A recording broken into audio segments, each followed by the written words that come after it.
Yo, what's poppin' guys? Kaizik here with another Genshin Impact video, and before we start today, I just want to let you guys know we do have an official Discord now, right? Yeah, I know it's about time. We have an official Kaizik Discord, link in the description and pinned down in the comments below. Without further ado, let's just get right into the video. So the first thing I'm going to be talking about with our boy Xiao, yes, my favorite character in the entire game. I'm so excited to finally have him bring you guys this guy. I'm so happy, guys.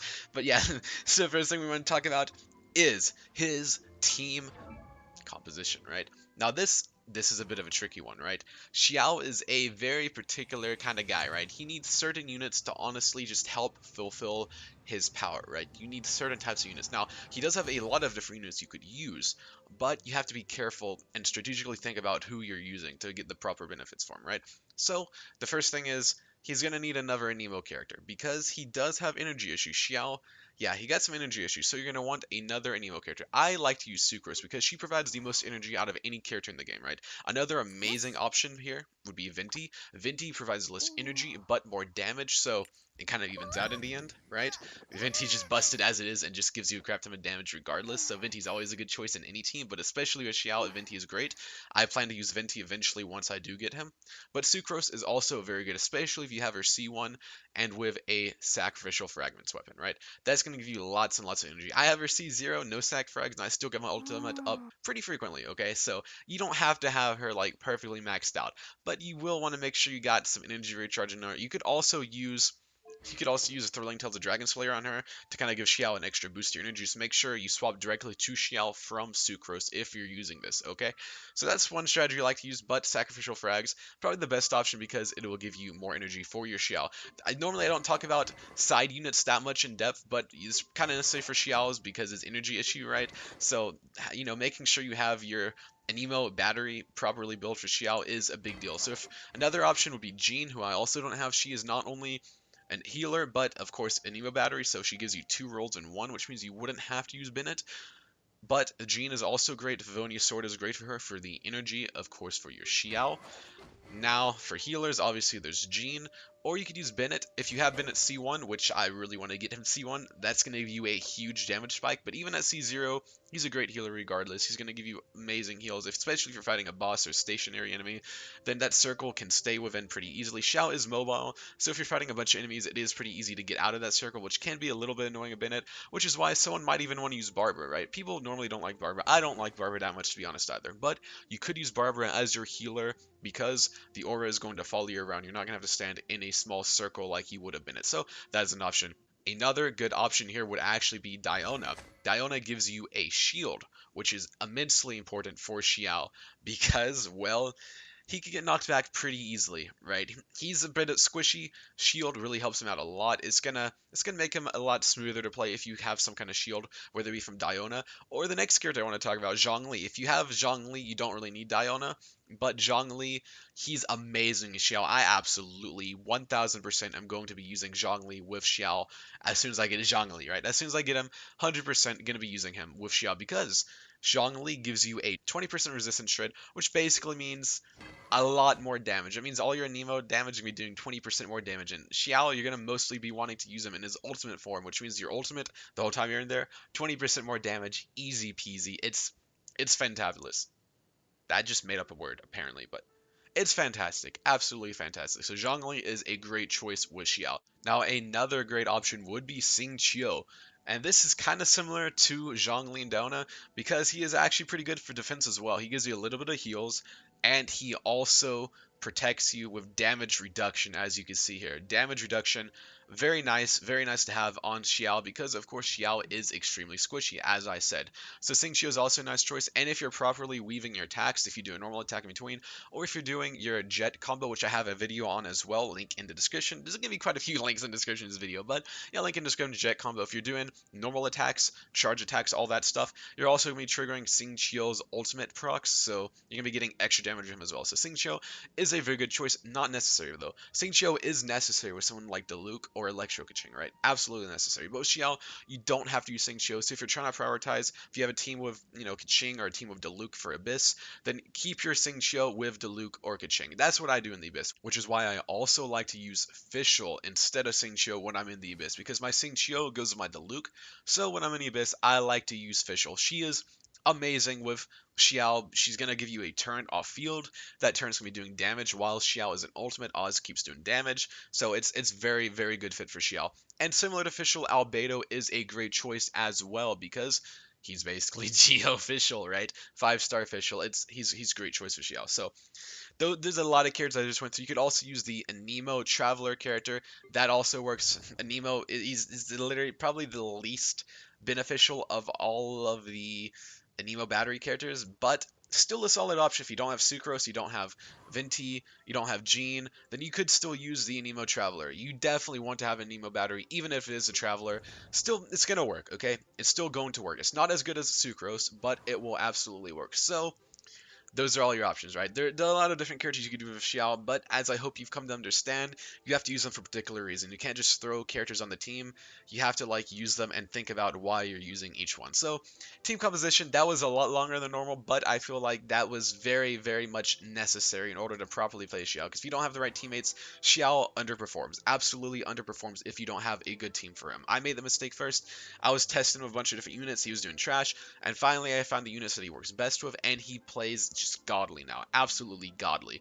So, the next thing I want to talk about is his attributes. Now, this is also pretty important. Attributes, the main things to focus on are going to be your crit rate and crit damage. You want to try to stay close to the 1 to 2 ratio. Once you get to around 70 to 80% crit rate, you could just go full on crit damage. Try to get as high as possible. This is as good as I could get with my artifacts. I grinded my artifacts for months, right? And this is as good as I could get.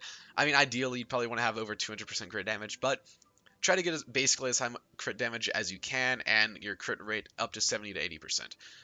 Now, another thing that you might want to have a decent amount of is energy recharge if you're lucky. Try to get like 140%, 160% energy recharge. I think 140 is a good number to, like not overly invest into, but I did not get lucky with my artifacts and I end up having no energy recharge, and I honestly still do quite well with Sucrose. If you have Sucrose, you might be able to get away with low energy recharge like me, but if you're not using Sucrose, you would probably more than likely want to get at least 140% energy recharge, I would say, at minimum. Okay, but with Sucrose, you could get away with this, honestly. It still works. He still works quite fine. Now, of course, you will also want some Enemo damage bonus because that's his main thing. He converts his damage to Enemo in his ultimate. Absolutely want that 100,000%. Now, weapons, I have an entire video talking about all the 4-star weapons from which one's best. Another link in the description below, right? So, yeah, if you want in-depth detail about each 4-star weapon and why you might want to use it for Xiao, the pros and cons of each, definitely check out that video. It goes into a lot more depth. But to keep things short, Blackcliff and Deathmatch are great options for him. I like Deathmatch, it's my preferred, but Blackcliff is also very good in certain situations. And for 5-star weapons, of course, Jade Wing Spear is his best in slot overall. Staff of Homa is a very close second. Vortex Vanquisher is also very good, especially if you have a shield, and those are probably the best 5-star options. Scoured Spine is also very good for energy recharge, but it's going to give you less damage, so it's kind of a trade-off. If you want more damage, don't use it. If you want to be more comfortable, then use it for the energy. It's nice to have. But yeah, pretty much all the 5-star weapons are solid on him, right? They're 5-star weapons, so you can't go wrong if you have any of them. But for 4-star weapons, Deathmatch and Blackcliff are the preferred ones. Now for artifacts, this is also interesting. If you are a free-to-play player or low budget like me, and you don't have a million primo gems to farm, all the domains and farm all the bosses for the right gear, then honestly, you could just get away with 2-piece Viridis and Vernier and whatever else you have to get as many crit damage and crit rate stats as you can, right? Optimally, very optimally, you would have 2 VV, which is Viridis and Veneer, and 2 gladiators. But gladiators come from bosses, and you can't exactly farm that because you get a lot of resin and less than half the amount of gladiators you would get versus VV in a in the domain, right? You get a lot less drops from bosses than you do from domains, and bosses cost more energy, so it's not efficient to farm bosses. So it's more efficient, honestly, to farm domains and get very solid substats like crit rate and crit damage versus the 18% attack from Gladiator. That Gladiator's bonus is not going to make or break your build, but optimally you would have that as well. It does help a decent amount, but it's not going to make or break again. So the most important thing is to have your 2-piece VV, and then try your best to get as high substats as you can. So you see, I got close to 30%. Try to get at least 20% on them. It's hard. It's hard to get very good substats on a lot of pieces, but try your best to get as much crit damage and crit rate as you can. Now, if you're using deathmatch or a crit rate weapon, of course you're going to want to use a crit damage circlet. If you're using a crit damage weapon, then of course use a crit rate circlet to offset, and make sure you try to stay balanced as a character. Now we are going to talk about his constellation. So C1 and C6 by far the best constellation for him, and honestly the two only good ones he has, right? C1 is very, very nice. I made a video on that as well. Yeah, I know.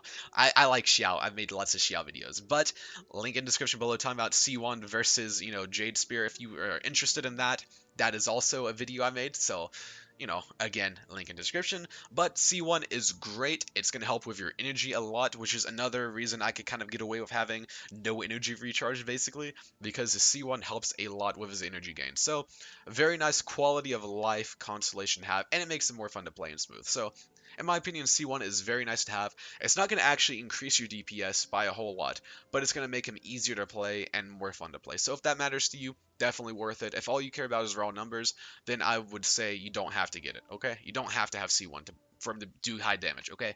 But it's nice. It's very nice. C2, when on the party and not in the field, she has energy recharge is increased by 20%. This is absolute garbage, right? Garbage. The reason for this is because you pretty much always want Xiao to be on the field. He is a hyper carry. He's always going to be in the field. Even when you're switching to Sucrose or whoever your battery is and you're using your Anemo particles, as soon as I use Sucrose's ability, right? She does her ability, Anemo particles start coming towards her. I immediately switch back to Xiao so he can pick up the Anemo particles. Even if you have this passive here, this 25%, you're still going to be getting more particles from switching back to Xiao from your battery and picking up the particles than you would by staying on your battery of this passive. So this passive is trash. The only reason you'd use it is if you don't know how to switch back to Xiao for some reason, or like you're just too lazy to. I don't know why. I don't know. I'm trying to come up with a reason why I might use this, but honestly, not worth it at all. Now this, of course, just increases levels. We know what that does. Now this one here, not that great either. When Xiao's HP falls below 50%, he gains 100% defense bonus. It sounds good on paper, right? Because he is a squishy character. But according to a lot of theory crafter whales, it honestly doesn't do anything. Once he's below that 50% threshold, he's probably going to get one-shot by a lot of stuff anyways. So if you get hit, it's game over, even if you have that defense. So honestly, not worth it at all either. This increases talent again. Now C6 is going to basically break the game, essentially. Here's the thing, right? Ganyu is currently like, everyone knows Ganyu's broken, right? She is crazy OP broken, but this constellation actually puts Xiao a couple of percent ahead of Ganyu, ahead of Freeze Ganyu, right?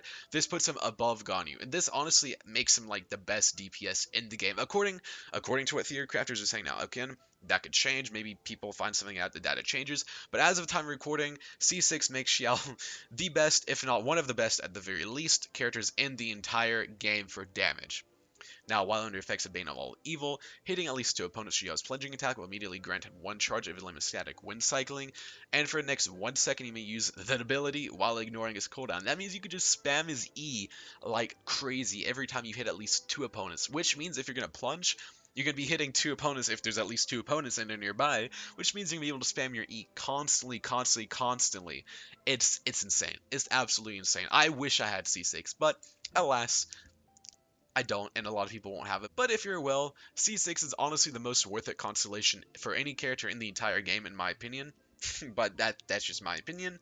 But yeah, so if you're well, go for C6. If you're not, if you're a low budget player, go for C1. And if all you care about is damage and you're free to play, then just stay at C0. Okay, that's my recommendations at least. And now for his talents. Talents are also very important for Xiao. You want to make sure you level them as much as possible.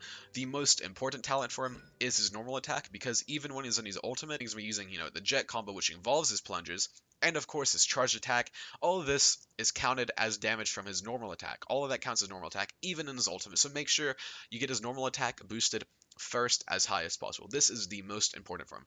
The next important is his ultimate. Try to get this to at least level 7. The reason for this is at level 7, it decreases the amount of HP taken per second to 2%. It starts a lot higher, but once you get to 7, it goes down to 2%, which is going to help you a lot and, just not die, basically. It's going to help your survivability. So very important to get this to 7, and of course is going to increase a lot of your damage when you're in your ultimate. It's going to make you crazy, crazy strong in your ultimate, which you should be in your ultimate as much as possible. Now, the final constellation that you want to work on is your limit static wind cycling. Now, this order here, Whirlwind Thrust, Bane of All Evil, Wind Cycling, that is for anyone from C0 to C5. If you're C0 to C5, follow this, right? But if you're C6, you definitely want to pump up your Wind Cycling above your Bane of All Evil, because when you're in your ultimate, you're going to be spamming your E as a C6 Xiao, so honestly, E might even come first, but it's at the very least come second. I'm not a C6, so I can't test which is the best, but yeah, see, if you're C6 well, then make sure you boost up your E as much as possible, okay? Very important. But C0 to C5, it's normal attack, ultimate, and then your E. E is also important. Make sure you still boost it because it's going to give you some nice damage. But again, it's not as important as if you're C6. Now that I've shown you Xiao and all his builds, I'm going to give you guys a taste of his damage against some bosses. So let's just get right into it. Alrighty guys, I'm going to show you what Xiao can do against the Cryo Regisvine first.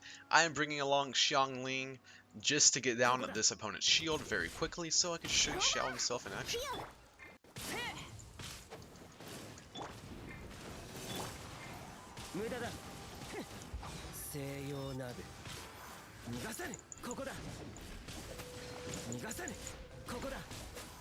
And just like that, we absolutely deleted that Regisvine. One-shot that thing. Xiao is crazy, guys. Xiao's crazy. Alright, now I'm going to show you what Xiao can do against Stormterror Dvalin. Now keep in mind, all of this is without any food buffs. This is a Xiao in action, right? He is a crazy DPS, go figure, right? But yeah, I'm going to show you. With C1, he absolutely obliterates Dvalin's shield, as you're about to see with his 3 charges. Just bam, bam, bam. Easy. Easy.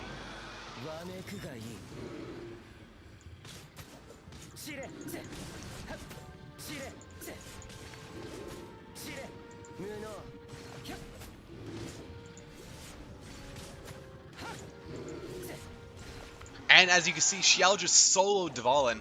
No help from any supports at all. That was all Xiao. 100% Xiao. One shot, one phase Dvalin. Easy peasy. That was just easy. Xiao honestly makes a lot of these bosses trivial and easy. He's also great in the Abyss. He's great so many places. Xiao is just, he's amazing. He's absolutely amazing. That is it for today's build video. I know it's a bit longer, but I wanted to do our boy justice. So if you found that helpful in any way, shape, or form, please be sure to smash that like button, subscribe for more content. It really helps me out a lot, but yeah, guys, that is it for today. Kaiserker out. Peace and booyah.